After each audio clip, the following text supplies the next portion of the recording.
அதே போல அம்மா மறைவுக்கு பிறகு எவ்வளவு பிரச்சனை நாம் சந்தித்தோம். ஒன்றா இரண்டா, இதுவரை பிரச்சனை சந்தித்துக் கொண்டிருக்கின்றோம்.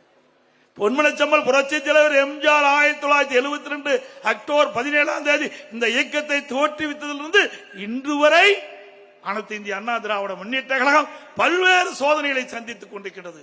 அத்தனை சோதனைகளும் தவிடுபடியாக்கி அதை வெற்றி படிக்கட்டாக்கி இன்றைக்கு தலை நிமிர்ந்து இருக்கின்ற ஒரே கட்சி அனைத்து இந்திய அண்ணா திராவிட முன்னேற்ற கழக கட்சி. இன்றைக்கு இந்தியாவிலும் சரி தமிழகத்திலும் சரி எத்தனையோ இயக்கங்கள் இருக்கின்றன. எந்த இயக்கத்திற்கு இப்படிப்பட்ட சோதனை வந்தது கிடையாது.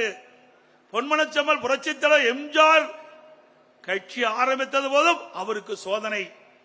இதே புரட்சி தலைவி அம்மாள் புரட்சி தலைவர் மறைவுக்கு பிறகு அவர் தலைமை ஏற்று இந்த கட்சியை நினைத்த போதும் அவருக்கு சோதனை.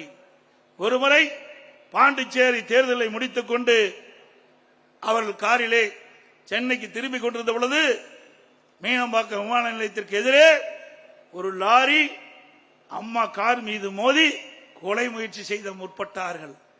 அப்பொழுதும் இறைவனர்களால் தப்பித்து மருத்துவமனை சிகிச்சை பெற்றுக் கொண்டிருந்தார்கள். அந்த சிகிச்சை கூட முழுமையாக பெற முடியாத ஒரு சூழலை திமுக அராஜக ஆட்சியிலே நடைபெற்றது. இப்படி நம்முடைய தலைவருக்கு ஏற்பட்ட கொடுமைகள் இன்னல்கள் ஏராளம். அதையெல்லாம் முறியடித்துத்தான் இன்றைக்கு அனைத்து இந்திய அண்ணா திராவிட முன்னேற்ற கழகம் மக்கள் சக்தி படைத்த மக்கள் செல்வாக்கு படைத்த இயக்கமாக இன்று இருந்து கொண்டிருக்கின்றது. எத்தனை பேர் நம்ம இயக்கத்தை பற்றி விமர்சனம் செய்கின்றார்கள்?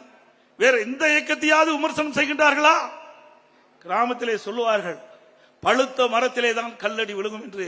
மக்கள் செல்வாக்கு படைத்த கட்சி மீதுதான் இன்றைக்கு பல்வேறு வகையிலே இன்றைக்கு அவதூறு பிரச்சாரங்களை செய்து வருகின்றார்கள். வேற எந்த கட்சி பற்றியும் யாரும் நினைப்பதில்லை. அனைத்து இந்திய அண்ணா திராவிட முன்னேற்ற கழகம் மக்கள் செல்வாக்கு மிக்க கட்சி. அதனால் நம் மீது அத்தனை பேரும் எரிந்து கொண்டு இருக்கின்றார்கள்.